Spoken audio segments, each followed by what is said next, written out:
আসসালামু আলাইকুম, সবাই কেমন আছো? আলহামদুলিল্লাহ আমি ভালো আছি। আশা করছি তোমরা সবাই ভালো আছো, সুস্থ আছো। তো সকাল সকাল নাস্তা, ছেলেরা নাস্তা করতে বসে গেছে। আলিফকে মাত্র ঘুম থেকে উঠালাম। ইয়ামিন ডিম ডিম ডিম ইয়ামিন ডিম দেখছে, তাই ডিম ডিম করতেছে। আর আজকে নাস্তা আছে, হাতটা সরব বাবা, দেখো একটু। আলুর তরকারি, আলিফের আর ইয়ামিনের ফেভারিট। আর ডিম, ডিমটা আমি খাবো, ডিমটা আমি খাই, খাই, আমি খাই। আমার ডিম খেতে দেবে না, আমার শুধু রুটি খেতে দেবে। ঘরটার সব গুছগাছ করা, কোনো কিছুই অগোছালো নেই, সব কিছুই করা। এখন জাস্ট রান্না করতে যাবো, চলো। কোরমা রান্না করার জন্য যা যা প্রয়োজন সবাই নিয়ে নিয়েছি। এই যে চিকেন, গোটা চিকেন, গরম মশলা আছে, এখানে আছে কাঁচামরিচ, পেঁয়াজ কুচি, এটা হচ্ছে গিয়ে ধনের গুঁড়া, এটা হচ্ছে গরম আদা রসুন বাটা, আর এটা হচ্ছে গিয়ে টকদই। এটা আমার নিজের ঘরে বানানো টকদই, এটা নিয়ে নিচ্ছি। এখন বেরেস্তা তৈরি করবো সবার আগে, তাই আমি চুলায় তেল বসাই দিচ্ছি। কত সুন্দর হয় কালার, আর মচমচাও থাকে। আর এখানে চা খাচ্ছি, আম্মু চা দিয়ে গেছে, তো সেই চা খাচ্ছি আর বেরেস্তা খাচ্ছি। বেরেস্তা ভাজা হয়ে গেছে, এখন আমি পেঁয়াজ বসিয়ে দিয়েছি। সব মশলা টশলা দিয়ে দিব তরকারিটা বসানোর জন্য, কারিটা মানে কোরমা বসানোর জন্য। তো মশলা বেশি কিছুই না, ধনার গুঁড়া, তারপরে হচ্ছে গিয়ে টক দই, লবণ, আর সামান্য একটু পরিমাণ মরিচের গুঁড়া, যাতে একটু ঝাল ঝাল হয় আর কালারটা যাতে একটু মিষ্টি মিষ্টি হয়। তো এই মশলাগুলো দিয়েই আমি একটু কষাবো। মশলাটা একটু কষলে ভালো হবে, কিন্তু আমার যেহেতু গ্যাস ছিল না, চুলায় গ্যাস কম ছিল, তো একটু সমস্যা হয়ে গেছিলো। তো এর মধ্যে সব মশলা দেওয়ার পরে আমি টক দইটা দিয়ে দিছি। টক দইটা সবসময় একটু পরে দিবে, তাহলে ফেটে যাবে না। আর টক দইটা দেওয়ার আগে লবণ দিয়ে টক দইটাকে ভালো করে ফেটিয়ে নেবে, তাহলে সুন্দর মশলার সাথে মিশে যাবে। তো এর মধ্যে আমার তরকারিটা হয়ে গেছে, আমি বেরেস্তা দিয়ে দিচ্ছি উপরে। তরকারিটা কালারটা খুব সুন্দর হয়ে আসছে। আর নামানোর আগে সামান্য একটু চিনি দেবো, যাতে স্বাদটা ব্যালেন্সে থাকে, এই জন্য। তো নানা ভাই আসছে, তো নানা ভাইকে নিয়ে তরমুজ খাবো। গতকালকে যে তরমুজটা কিনে আনছিলাম, সেই তরমুজটা রয়ে গেছে একটু, তো সব তরমুজ তো আর খাইনি। তো এখন তরমুজ কেটে, যেহেতু আমার তরকারি রান্না করা শেষ, আমি ওটা সাইডে রেখে দিয়েছি। আর গ্যাস নেই, তো এই গ্যাসে তো আর পোলাও রান্না করা যায় না, তো সাইডে রেখে এখন আমরা তরমুজ খেয়ে নেব।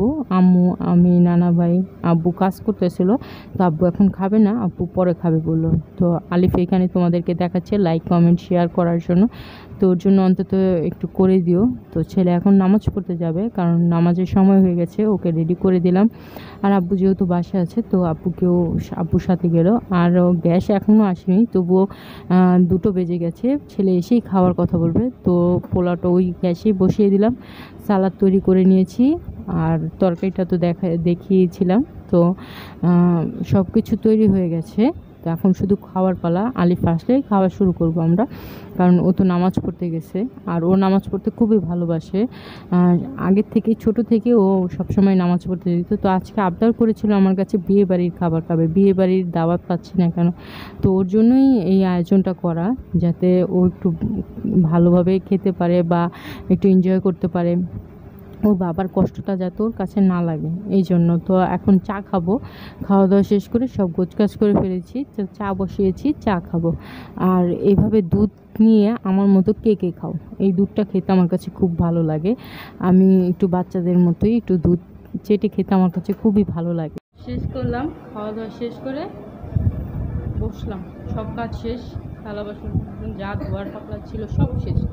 এখন একটু চা খাবো, চা তো বসাই দিয়ে আসছি, চলো তোমাদেরকে দেখো। আর চা করতে যে কোনো সময় চা লাগে, দুঃখে চা, সুখে চা, হাসিতে চা, কান্নায় চা, তারপরে তোমাদের মনে করো কেউ আসছে, চা, গরম তাও চা, ঠান্ডা তাও চা, মানে চা ছাড়া চা করতে কোনো কিছু আর চোখে লাগে না, যেমন আমি। তো চলো চাটা বানাই নিই, চা খেয়ে নিই, তারপর একটু ঘুমাবো। তো কেমন লাগছে?